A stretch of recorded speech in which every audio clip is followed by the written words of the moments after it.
Should you pull sustains? Got the idea from this video, from the comments section of my last one, where someone commented that the only must pulls in HSR are sustains. Even if others' value is really good or mid, sustains are needed for clearing endgame content, which makes them must pulls, unlike what I was saying. Right? Now, I guess this might be a bit of a loophole in a way to some people. However, in my opinion, even sustains in this game aren't necessarily must pulls either. Because I actually have this specific scenario on, I think, 2 of my accounts. And this scenario is Sustainless Phanon using Huohuo on one team and Donhung PT on the third team. So no, sustains are not must pulls because of the free sustains that you can get through either the golden token shop or like Donhung PT given for free. You really only need one other team to be able to run sustainless, and Phanon, who can do it infinitely, makes it basically a guarantee that you'd be able to clear all endgame content even without having spent any of your personal pulls on a sustain, right? Now, I did say this was a bit of a loophole because I guess you could technically count using golden tokens on sustains as pulling a sustain. However, I really don't. The golden token shop, although it's improved, it's still not that great value-wise, and most people would just automatically go to getting character like Huohuo or Mei or others, right? So, yeah, I don't think sustains are a must pull in this game as of the current day and age. Can that change in the future? Of course. That's a natural thing with this game, is that sustain capability usually becomes weaker and weaker from an older character as time goes on, where enemies do significantly more damage, or it could even be CC, right? For example, you have bosses like Graphia, who are able to completely ignore CC cleanse, and your character needs to actually take a turn before they can get rid of it. So with this being the case, it's completely possible that in the future, enemies become a lot more shilly and they CC you a lot more easily, in which even though the sustain is at least good enough from PT and Huohuo for most things, eventually they'd get phased out because they can't stop the CC, right? You're just losing out on too much damage from your rotations if your characters keep getting locked out of their actions, and that's how they would sell a new sustain. Or they could just do the damage creep like they've been doing for the last few years. I actually have a pretty good example of this. If anybody wants to find the video and read the comments on it, from like a year ago, I think actually longer than a year ago, but it was Donhung PT, and I was glazing Donhung PT even before his full kit was out, and talking about how I wouldn't recommend pulling on Avon because I think he was having a rerun sometime close here, because I believe Donhung PT would be a significantly stronger preservation sustain, both in buffing and sustain capability. And back then, it was actually the more popular opinion that Avon would be completely fine going into the most difficult endgame content in version 3, and he wouldn't be that much worse than Donhung PT if you got like his E1 or his light cone, because Avon at the time was the highest glaze sustain for being able to be kind of, you know, SP neutral, SP positive, while also giving FUA and, you know, debuffing and stuff like that, right? So Avon used to actually get glazed a lot, believe it or not, because a lot of people these days would obviously look back on old Avon and say he's trash, and it would probably be the same thing here for Donhung PT in my opinion, and even Hyacine. Right?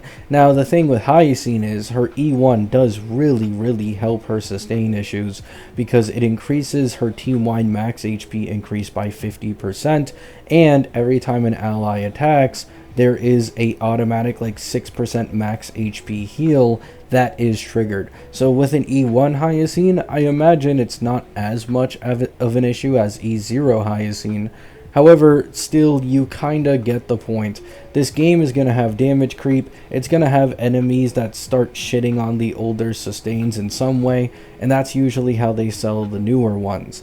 Now, here's the thing though, I do think that we might get another free sustain this version. You can call it cope, you can call it whatever you want, but we've consistently gotten 2 new limited sustains per version, and in version 4, we've only gotten 1, Pearl, in the next patch, whose beta is actually pretty close, I believe in about 2 weeks. We already know that she has shielding capabilities, possibly healing capabilities through a more, semi-reliable leak, but it's nothing concrete, right? So that's 1 sustain, but then it's also leaked that Nihilux is 4.7, and likely the last patch of version 4 is 4.8 with a ZZZ collab. So, as you can see, there's no clear-cut sustain that's been leaked in any of these outside of Pearl. However, my personal guess is that Astra in the ZZZ collab does end up being a sustain. There's already 2 Robins who are both singing supports and generalists. I really don't think we need a 3rd singing support who's a generalist. So, in my opinion, I'm banking on Astra being the free character from the ZZZ collab, and she is likely a healer. The reason I think Astra is going to be the free one is simply that she's way less popular than Ellen, if that leak of Ellen releasing next to her is true. I went out of my way to actually check the statistics in terms of who's more popular on Google, and I believe Ellen took the cake by nearly a 4x. So Ellen is way, way, way more popular than Astra is, meaning they're probably aware of this as well, and they are going to make Ellen the premium limited that you have to pull, while Astra is the free one that just gets you in, right? So once again, I'm personally banking on the fact that she's a healer. Someone actually told me this on my live streams a few days ago, that Astra in ZZZ also heals, so the proof is in the pudding. That's all I'm going to say. So we might get Astra as a free sustain, you already have Huohuo as a free sustain in the Golden Token Shop, and we got Dan Heng as a free sustain, and I believe he was available to be claimed until like 4.1 or 4.2.